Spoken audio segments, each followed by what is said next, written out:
Bom, vamos lá, pessoal. Vamos completar um pouquinho a cabeça do Júlio aqui. Ele já falou um pouquinho de cenário e até da posição de renda variável. Acho que a gente está com a cabeça, de certa forma, parecida.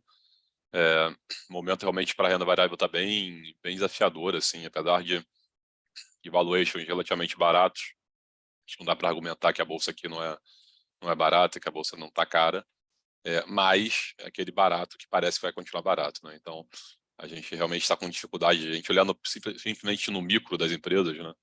A gente está com dificuldade de ver ali um céu aberto ali do ponto de vista de fundamentos e de melhora de perspectivas, né? Então, toda empresa que a gente olha, que a gente analisa, está com algum problema, muito naturalmente influenciado pelo macro, né? Então, os bancos estão com problemas de inadimplência, as exportadoras agora têm risco de taxação de exportação, as empresas de consumo com desaceleração econômica estão sofrendo com piora de momento. Esse juro mais longo por muito tempo acaba impactando ali o resultado financeiro das companhias. Então, a verdade é que, diria que nos últimos meses a gente tem mais revisado para baixo expectativas do que para cima, né? Então, se eu comentei assim, os múltiplos são baratos, isso não tem como argumentar, porém, num cenário de juro alto e de revisão de expectativas para baixo, de fato, fica difícil a gente ver ali algum trigger específico para a bolsa realmente recuperar. Então, a gente tem tido dificuldade de escolher bons ativos ali para colocar na carteira, então a gente tem aumentado o nosso nível de caixa. Então, nossos FIAs hoje estão com cerca de 30% de caixa, né, que é basicamente o máximo que dá para ter.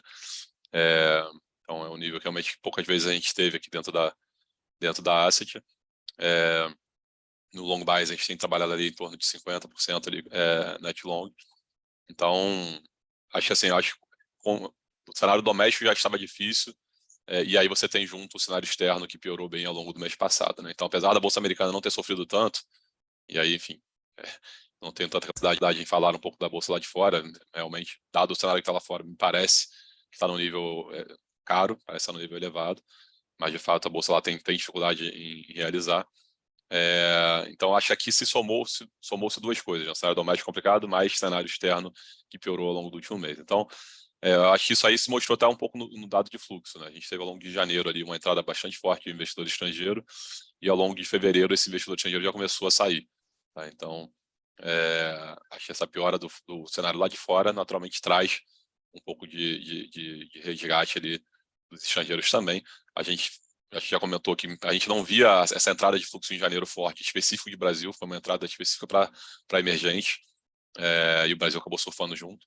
E, naturalmente, você teve agora no mês de fevereiro esse momento ali para emergente deteriorando um pouco. Então, o Brasil acabou tendo um pouco de resgate também nessa leva. Então, por hora, a gente segue também, de certa forma, cauteloso aqui com o cenário, como falei, com dificuldade ali de encontrar bons cases ali para se investir que não tenham nenhum problema acontecendo, né? Então, isso é um pouco da cabeça, assim. Falando do mês especificamente, né? Assim, foi um mês que a bolsa caiu 7, né, como o Júlio comentou, mas se você olhar por dentro, né, foi um mês bem pior, né? Assim, você teve ali, basicamente, se você olhar bancos, foram bem no mês, a gente pode falar um pouquinho aqui dos resultados. Petrobras, propriamente Petrobras, mesmo todo o news flow ruim, também não caiu. Então, quando a gente olha o resto, né, a parte doméstica, principalmente da bolsa, tudo caiu 15, 20% no mês. Então, foi um mês bem negativo, principalmente para ativos domésticos, consumo, varejo, healthcare, etc.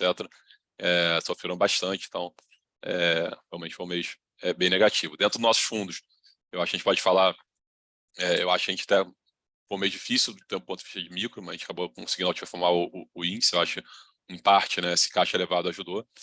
Em parte, a nossa posição em bancos também, eu acho que foi bem sucedida. A gente manteve ali as posições do Banco do Brasil e Itaú, os dois melhores resultados do setor mais uma vez. Então, a gente vem com essa cabeça, eu acho que certa ali desde o ano passado. O Banco do Brasil, mesmo sendo estatal, com todo o risco de interferência, entregou o melhor resultado do setor ali no quarto tri, deu um guidance para 23 bem superior ao que o mercado tinha.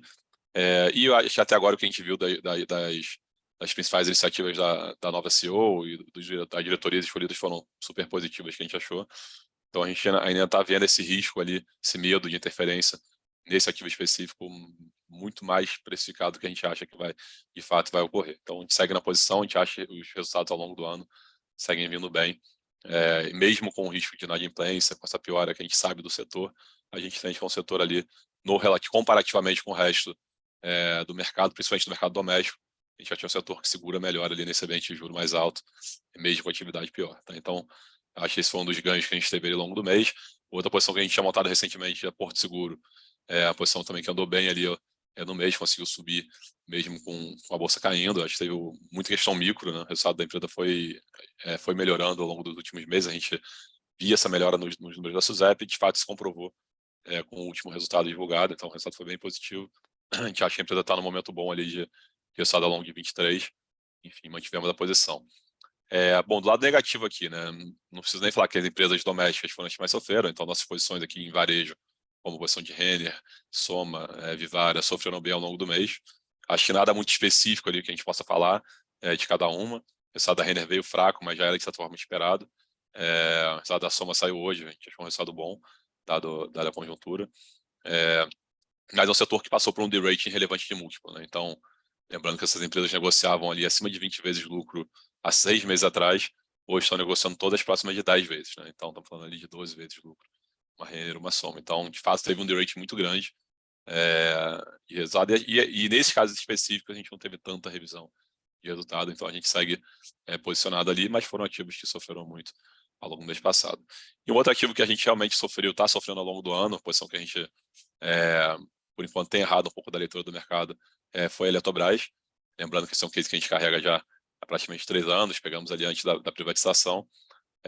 Eu acho que a gente acertou na redução do tamanho de posição no final do ano passado, o papel que tinha andado bem, a gente reduziu ali, basicamente pela metade, né? A gente chegou a ter 20% dos FIIs nessa posição, a gente virou o ano com cerca de 10%, mas a posição ainda grande, que sofreu bem ao longo do ano. Eu acho que o ativo realmente está numa tempestade perfeita, né? Tanto na parte micro, quanto na parte macro. Na parte macro, eu acho que a questão da reversão da privatização, a gente sempre achou que era muito mais um discurso político de campanha, e que isso aí, uma vez que acabasse a campanha, iria cessar, mas não aconteceu. De fato, o presidente continua falando em reverter privatização, continua com esse discurso ali eleitoreiro nesse caso específico. A gente acha muito improvável que isso vá à frente. A gente já conversou com diversas pessoas do governo que não são favoráveis. Inclusive, o próprio Pacheco e o Lira já falaram, já se pronunciaram oficialmente que são contra, que o que está dado está dado. O processo passou pelo Legislativo, pelo Executivo, passou pelo TCU, pelo STF. Então, assim, todas as instâncias democráticas aprovaram. Então, por mais que o presidente não goste, ele vai ter que engolir que a empresa foi privatizada. Não tem muito o que fazer, mas o fato é que esse barulho continua.